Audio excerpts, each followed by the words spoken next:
Hey everyone, welcome back to my channel, Diamonds and Washi. My name is Katie and welcome back to Summer with the Masters. This is event video number 2 and I'm going to be taking you on a lore dive for the myth that this particular artwork is based on. This is Lamia by John William Waterhouse. I also have some prizes to give away, more prize giveaways to announce, so if you have been joining in on Summer with the Masters this year, I hope that you will stick around.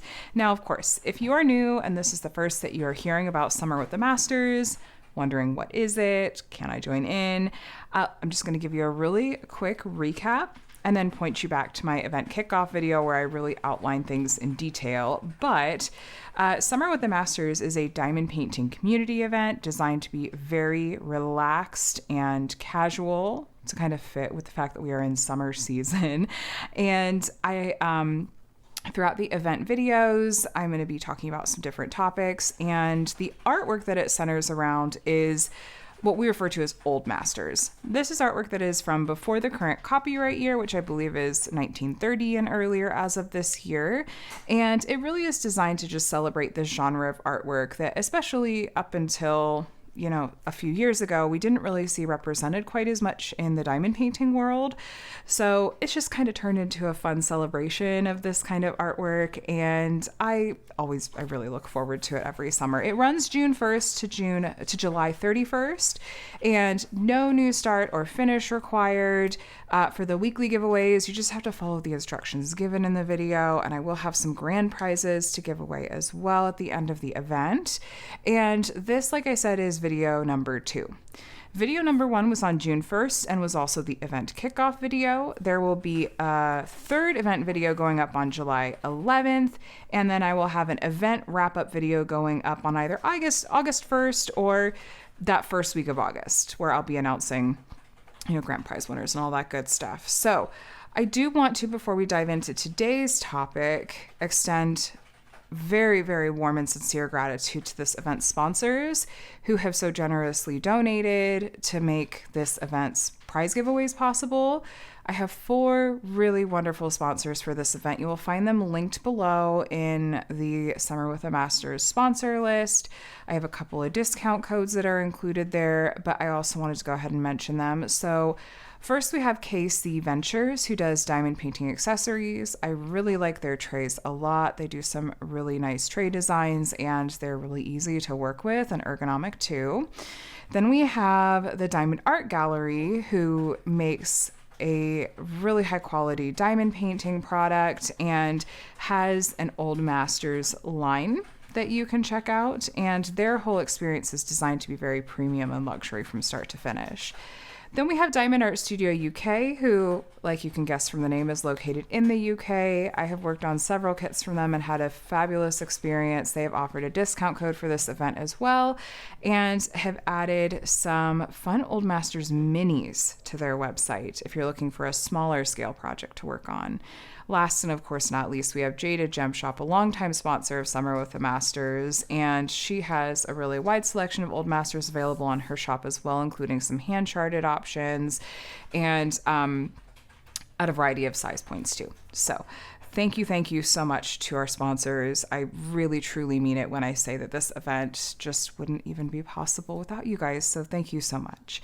I am going to do a little bit of diamond painting while we continue talking. I guess I could have been diamond painting up till this point, but was a little hyper focused. But I actually thought, let me go ahead and work on this section with Lamia's face, which happened to be the section that I was on anyway, for this video. We'll see how much we can get done while we talk a little bit about the story and the lore that's behind this particular character. So if you'd like to pull out a project to work alongside me, feel free to do so, or grab a cup of coffee or something like that, and we'll chat for a little bit. I never know exactly how long these kinds of videos are going to go, but full disclosure, I did try to write out a bit of an outline, a little bit of a script, and I have some sources I'll have credited below, because as I was researching, there's a spot in particular where I thought, I just don't think I could really summarize this or put this together in anywhere near as cohesive and informative of a way as this. There's a part where I'm going to read off what like a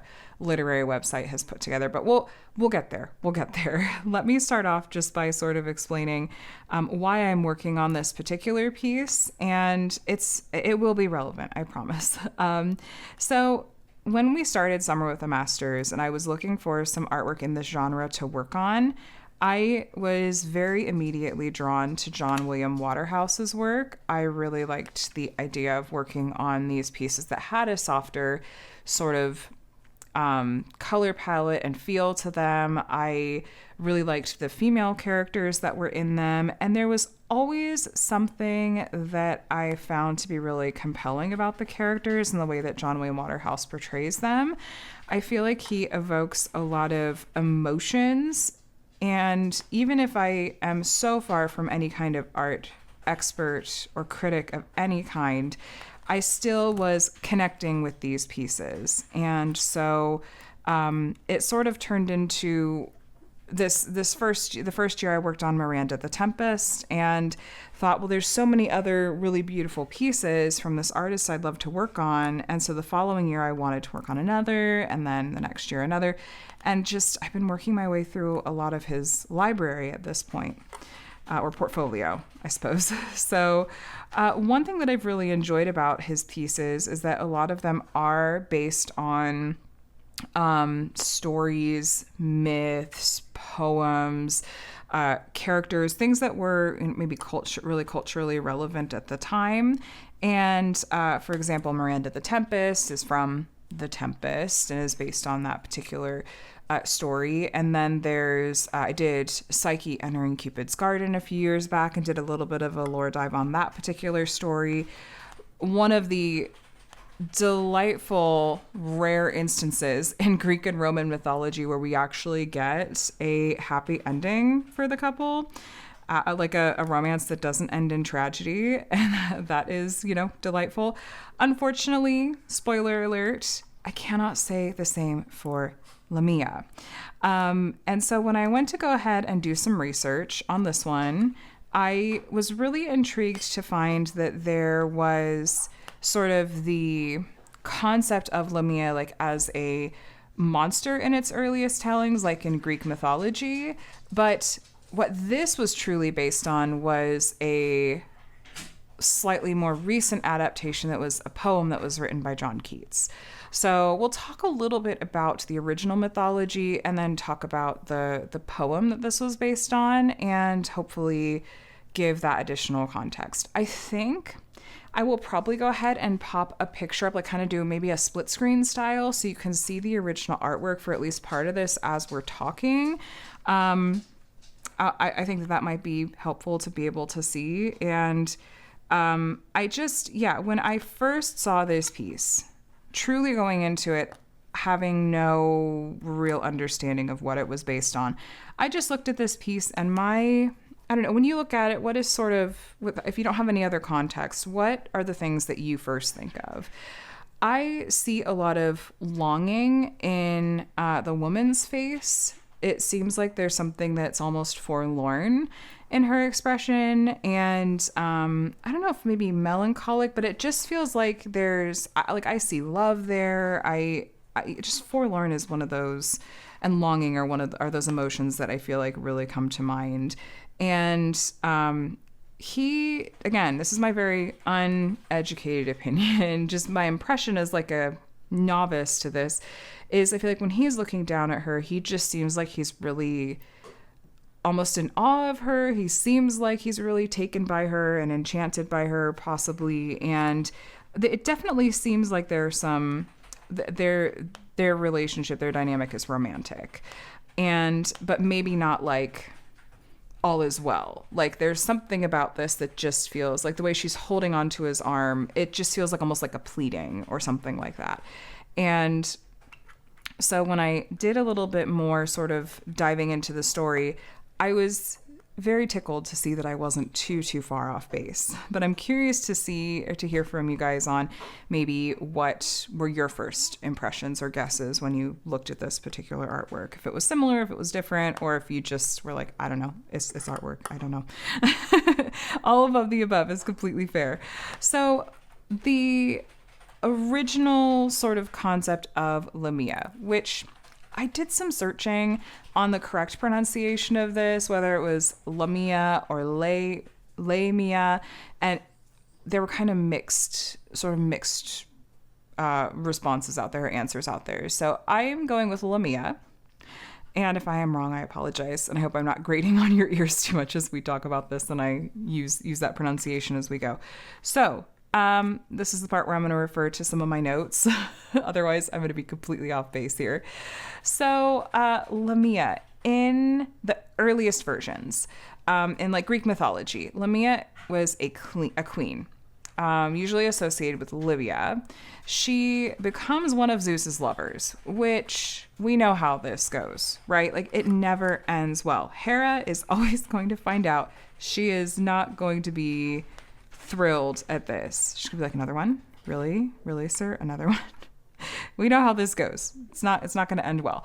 So yes, Zeus just gets into trouble all the time and causes problems for other people. So of course Hera discovers that he's having this affair with Lamia, and different writers, different like tellings of this will be slightly different. So in some versions Hera kills Lamia's children. So yes, like Lamia has had children with Zeus. So sometimes some tellings Hera kills them. Sometimes she steals them away. There's even stories where Hera curses Lamia with sleeplessness so that she can never escape the memory of what happened. You know what? My anxiety will do that for me. that will cause sleeplessness so I don't forget, awful things too.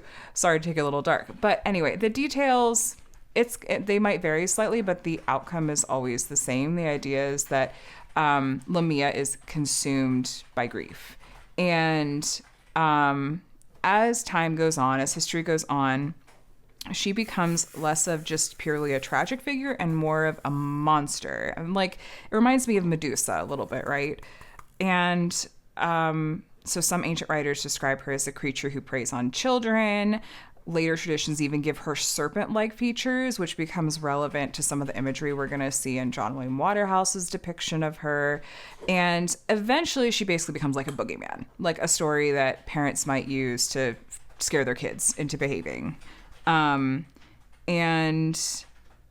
it's good to keep in mind, by the way, that myths and sort of the verbal, oral tradition of storytelling means that things really did adapt and change over time, and they weren't necessarily like myths and whatnot weren't fixed stories the way that they are today.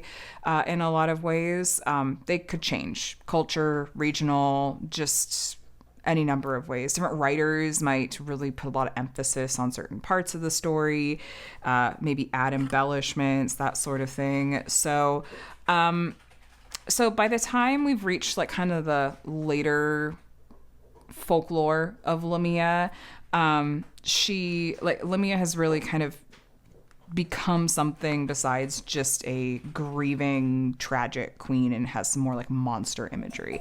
Now, John William Waterhouse, this is not the version that like he decided to go with painting. Instead, he decides to base this more on this poem that was written by John Keats. So let me take a quick look at my notes on these. So Keats published Lamia in 1820, and he didn't set out to just retell the ancient story of Lamia. He borrows the character and then takes her in a totally different direction. So to the point that as I'm reading it and understanding it, that if you didn't know that he was referring to the same Lamia that was in like this classic Greek mythology version, people might not even think it's the same character. It's John Keats' version is a lot more sympathetic. So I am going to hop over to a summary of Lamia. This came from Lit Charts. And as I was reading it, it's done side by side with the actual full text of this work by John Keats. So I'll have it linked if you want to read the original text and kind of see the side by side with the summary. Honestly, it's almost like a Cliff's Notes, Spark Notes version. I always found this really helpful when I was reading, when I had to like read Shakespeare or something for school, because it just helped me make more sense of how things were written. So I'm just going to go ahead and read this. So in part 1, the poem begins in the classical world, not real life ancient Greece, but mythic Greece, where gods and forest spirits still ruled the woods before they were driven away by the fairy broods of English folklore. In this long ago, faraway place, the speaker says the god Hermes, the mischievous Greek messenger god, also known as Mercury, hears of a nymph so beautiful that the whole world seems to be in love with her. At once developing a passion for her himself, he goes looking for her in Crete, where she's rumored to live. Search though he might, however, Hermes can't find his lady. Wandering dejectedly through the woods, he happens to hear the sound of a woman crying, mourning that she's trapped in a body unfit for love. But no, it isn't a woman, it's a strange serpent, a creature patterned in shimmering, changing rainbow colors, spotted and freckled and gleaming. But no, it isn't just a serpent either. It has a woman's eyes and a woman's mouth. This is the spirit known as Lamia. Lamia hails Hermes and tells him that she had a beautiful dream of him the night before. A dream that revealed that lovesickness had deprived him of all pleasure in his life among the gods, and that he'd turn up here today. Impressed by her prophetic dream, Hermes asks her to reveal where the nymph might be hiding. Lamia tells him that she gave the nymph the power of invisibility so that she could evade all the unworthy lovers who'd been tormenting her. But she's willing to reveal the nymph to Hermes if Hermes will do her a favor and turn her back into a woman, as she claims she once was. For Lamia herself has fallen in love with a beautiful young Corinthian man, and she needs a mortal body to court him. Hermes agrees to this exchange. Lamia unveils the nymph to him, and after a moment of fear and surprise, it turns out the nymph is happy to see him. God and nymph withdrawn to the woods to get acquainted. That phrasing. Anyway, sorry. Lamia, meanwhile, undergoes a painful transformation. Writhing and foaming at the mouth, she turns from serpent spirit into a beautiful mortal woman. In her new body, she makes her way to Corinth, where her beloved Lycius lives. She does, however, take a moment along the way to look at her reflection in a pond and appreciate just how beautiful she has become. I'm going to interject here and say I think that John William Waterhouse actually does a depiction of this scene, possibly. He has a couple other pieces that have Lamia in the name. So this could be, I think, maybe the scene that's referring to. The speaker concurs that she's stunning and observes that not only is she gorgeous, but she also has a strange innate knowledge of the ways of love. When Lamia was still a serpent, the speaker explains, she had the magical power to travel in her dreams to anywhere she liked, from Mount Olympus itself, where she saw Hermes, to Corinth, where she fell in love with the gorgeous Lycius as she watched him win a chariot race. That's how she knows where she'll find him, out for a solitary walk in the hills after making a sacrifice to Zeus, or Jupiter, the king of the gods. She goes to seek him there. At first, Lycius walks right past Lamia, lost in thought, but when she calls out to him, he turns around and falls immediately and deeply in love with her. He begs her to stay with him forever, hailing him as a goddess or a spirit, but teasing him, she says that if she were a spirit, she couldn't live in the mortal world forever, and makes as if to go. When Lycius falls at her feet, she, delighted with her power over him, gives him a kiss, then begins singing a song of joy, and tells him not to worry, she's a mortal woman, and she's surprised he's never run into her before. She's lived a solitary, wealthy life in Corinth, she claims, and was perfectly happy until she spotted Lycius hanging around outside the Temple of Venus and fell in love with him. Lycius is delighted. The speaker interjects, declaring, "Say what you want about the beauty of nymphs and goddesses, a real live human woman is better than any such spirit." That's why, the speaker explains, Lamia presented herself as a regular mortal instead of a goddess, both because plain old female beauty is lovely enough on its own, and because Lycius would be too awestruck by a spirit to fully love her. The overjoyed Lycius and Lamia make their way back to Corinth, a long hike that Lamia uses her powers to magically shorten, a feat the love-struck Lycius doesn't even notice. It's evening, and the city is bustling and lively. As they make their way through the crowded streets, the couple passes an old man whom Lysias seems to want to hide from. Lamia, nervous, questions him, and Lysias explains that it is his tutor, the philosopher Apollonius. Tonight, for some reason, Lysias feels as if Apollonius is the very last person he wants to see, and shivers at the sight of him. The couple arrives at the door of a glorious palace, one created by Lamia's magic. No one can see it but they. As they go inside, the speaker warns that tender-hearted readers might prefer that the story ended there, but this poem must tell the whole truth, even though the ending of this story will be a sad one. That's my cue to stop reading. That's the end of part 1. Part 2. The speaker begins part 2 with the reflection that love isn't as durable or transcendent as it's made out to be. For people in poverty, love is, quote, cinders, ashes, dust, end quote, the ghost of what it could be. However, love in a palace isn't a picnic either. It can mean grievous torment, terrible suffering. This, the speaker declares, is the wisdom of a fairy tale, hard to comprehend if you haven't been chosen to enter the enchanted world. Lysias might have been able to tell you a thing or two about this wisdom, the speaker says, if he'd lived. The poem now moves inside Lamia and Lysias' magical palace, where the two have been enjoying a love so passionate and complete that Cupid himself buzzes outside the door like a horsefly, perhaps guarding them, perhaps envying them. The couple are drowsing in bed on a summer evening, but Lysias starts to get restless. His mind is clearly somewhere else. Lamia, noticing his distraction, begins to lament that he doesn't love her anymore. And indeed, the speaker remarks, a mere moment's thought can genuinely destroy a passion. Lysias protests that he loves her more than ever, and in fact that he's been thinking about how he can bind the two of them even more closely together. He wants, he says, to get married and to throw a huge wedding feast to show off his new bride. Lamia trembles at the very idea and begs him to reconsider. But this only makes Lysias more stubborn. In fact, he even rather enjoys her obvious unease and doubles down. Lamia, also sort of enjoying his bossiness, agrees to marry him. It occurs to Lysias to ask what his bride-to-be's name is, since he hasn't found it out before now. Still believing her to be not a mortal woman, but a spirit, he says, he hasn't wondered whether she has an earthly name. Lamia evades the question, merely replying that all her friends and family are dead. She agrees that Lysias can have his giant wedding party, but begs him for one favor. Don't invite Apollonius.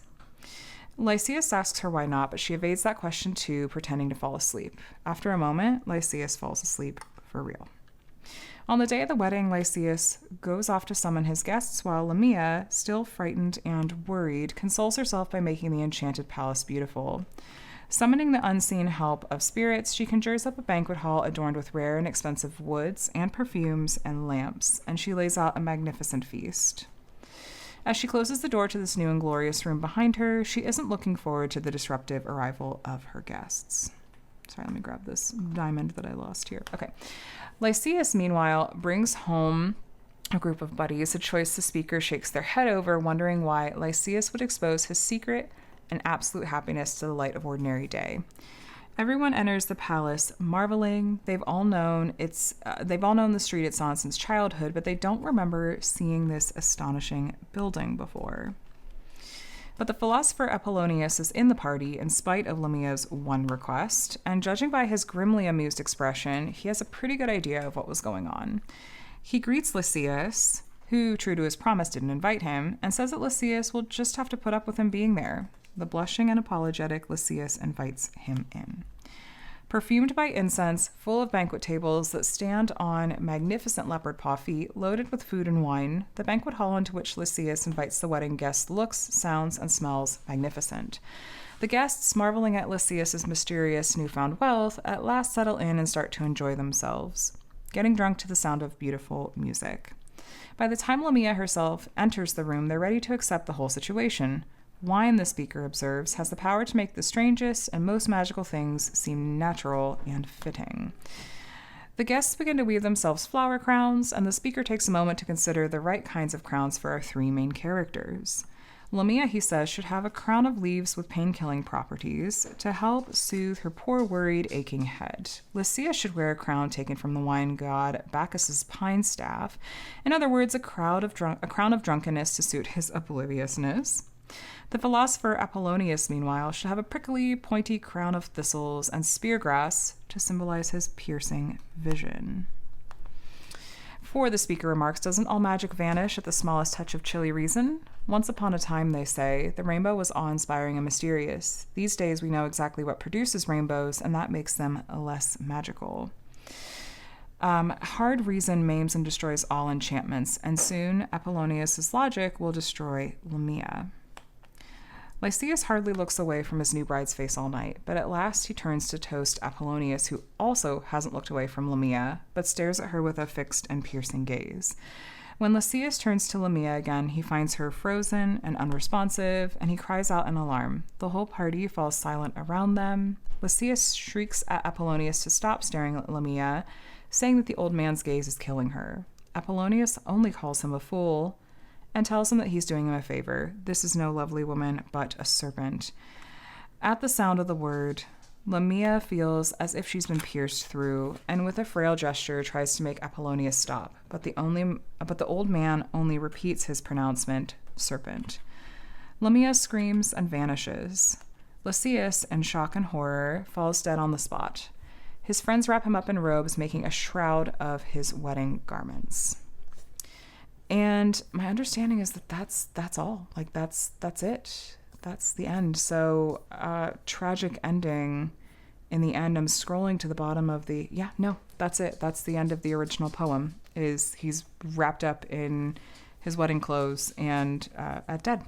So yeah, it's kind of more of the tragic ending you might come to expect from some of these stories. And such an interesting, don't mind my pets in the background going a little nutty. Always really interesting to hear like a breakdown of stories like this and to sort of understand the inspiration behind this piece by John William Waterhouse.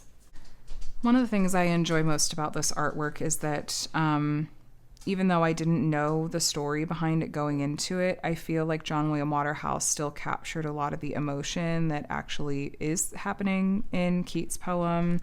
The sense of longing, the sort of, I don't know, like there is a bit of tragedy behind what's going on here.